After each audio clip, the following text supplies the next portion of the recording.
Halo anak-anak, assalamualaikum warahmatullahi wabarakatuh. Kita ketemu lagi.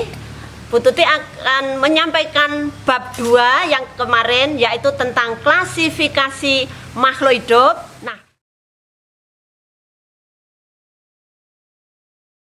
Nah, kali ini kita akan mempelajari yang pertama, yaitu tingkatan klasifikasi makhluk hidup. Yang kedua, yaitu tata cara penulisan bahasa Latin. Dan yang ketiga, yaitu kita akan mempelajari yaitu bagian-bagian daripada mikroskop. Oke anak-anak?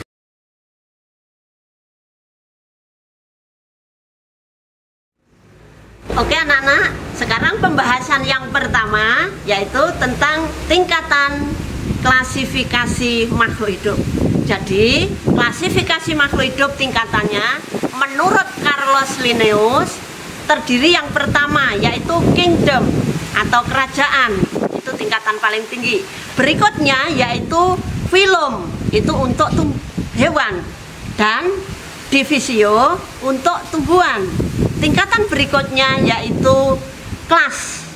Tingkatan berikutnya yaitu ordo. Berikutnya yaitu family, diteruskan dengan genus, yang tingkatan terakhir yaitu spesies atau jenis.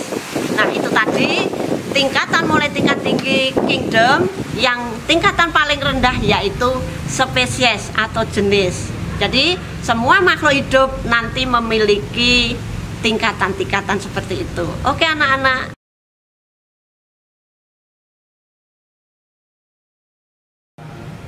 Ya anak-anak, sekarang pembahasan kita yang kedua yaitu tentang tata cara penulisan bahasa ilmiah atau bahasa Latin.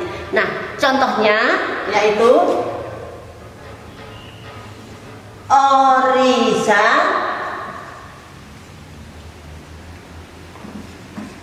sativa. Nah, di sini caranya yang pertama ya, ada dua suku kata ya. Ada dua suku kata, yaitu suku kata pertama namanya Oryza ya, yaitu ditulis diawali huruf kapital atau huruf besar. Suku kata yang kedua yaitu diawali huruf kecil. Nah, jadi ada dua suku kata.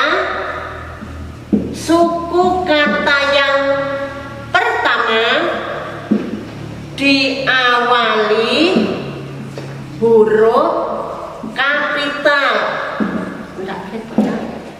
sedangkan suku kata yang kedua yaitu diawali huruf kecil.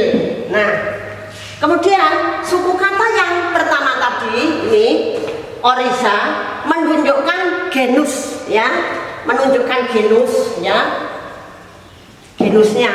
Kemudian sativa, suku kata kedua yaitu menunjukkan spesiesnya ya.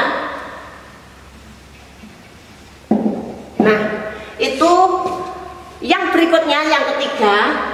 Nah, yaitu ditulis menggunakan huruf miring ya. Kalau di komputer itu bisa miring, tapi kalau kita menulis pakai tangan tidak bisa miring, boleh digaris bawahi.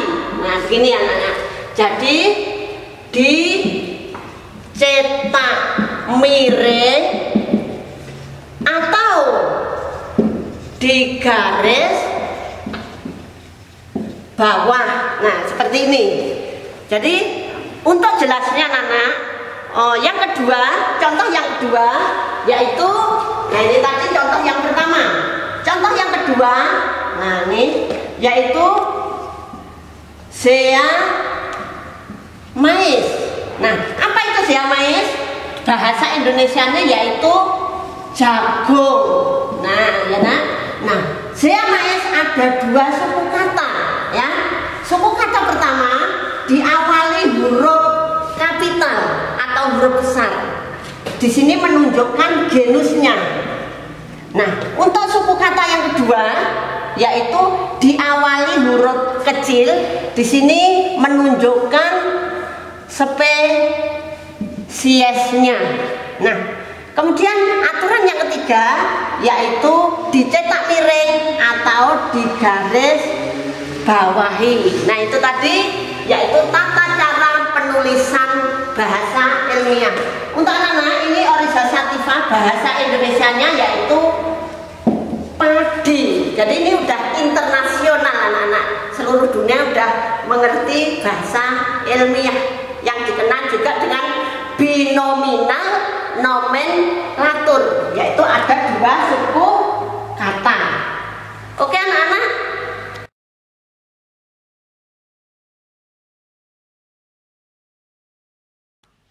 Nah, anak-anak, sekarang kita pembahasan yang ketiga yaitu tentang mikroskop.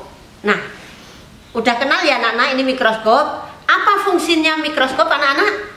Ya betul, yaitu untuk melihat makhluk hidup yang amat kecil yang disebut juga sebagai makhluk hidup mikroskopis, yaitu yang mata kita tidak mampu untuk melihatnya. Dan di sini makhluk tersebut ada di mana-mana, ada di tubuh kita, ada di dalam tubuh hewan, ada di debu, menempel di mana-mana. Kira-kira apa ya anak-anak makhluk itu? Iya betul, yaitu bakteri, virus, dan lain sebagainya. Dan makhluk hidup itu tidak bisa dilihat oleh mata telanjang, tapi harus menggunakan alat bantu yaitu mikroskop. Nah, sekarang anak-anak, bagian-bagian mikroskop kali ini perhatikan. Yang pertama yaitu ini namanya lensa okuler. Nah, di sini yang dekat dengan mata melihat, ya. Yang berikutnya yaitu ini lensa objektif. Di sini ada 3, 1, 2, 3. Nah, berikutnya antara lensa okuler dengan lensa objektif ada namanya tabung penghubung. Nah, di tabung itu ada namanya ini pemutar kasar, bisa diputar untuk memperjelas. Berikutnya ini ada namanya meja mikroskop untuk meletakkan preparat atau benda yang mau kita lihat. Di meja mikroskop itu ada penjepitnya. Nah, kemudian di bawahnya ini ada namanya cermin. Nah, cermin ini ya untuk mencari cahaya yang ada di luar, dipantulkan lewat cermin, kemudian dipantulkan lagi lewat lensa objektif, langsung lensa okuler, biar kita bisa melihatnya. Kemudian di bawah ini ada revolver, dan di sini untuk berdiri ini namanya kaki mikroskop. Nah, berikutnya untuk memindah. Nah, ini kita memindahnya begini anak-anak. Yang kita pegang ini, yang betul pegang namanya lengan mikroskop. Begitu anak-anak, ini bagian-bagian daripada mikroskop.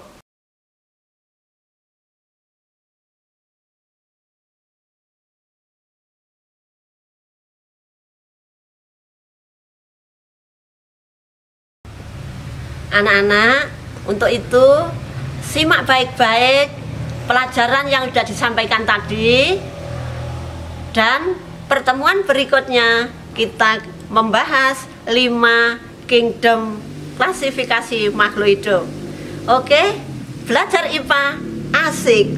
Wassalamualaikum warahmatullahi wabarakatuh.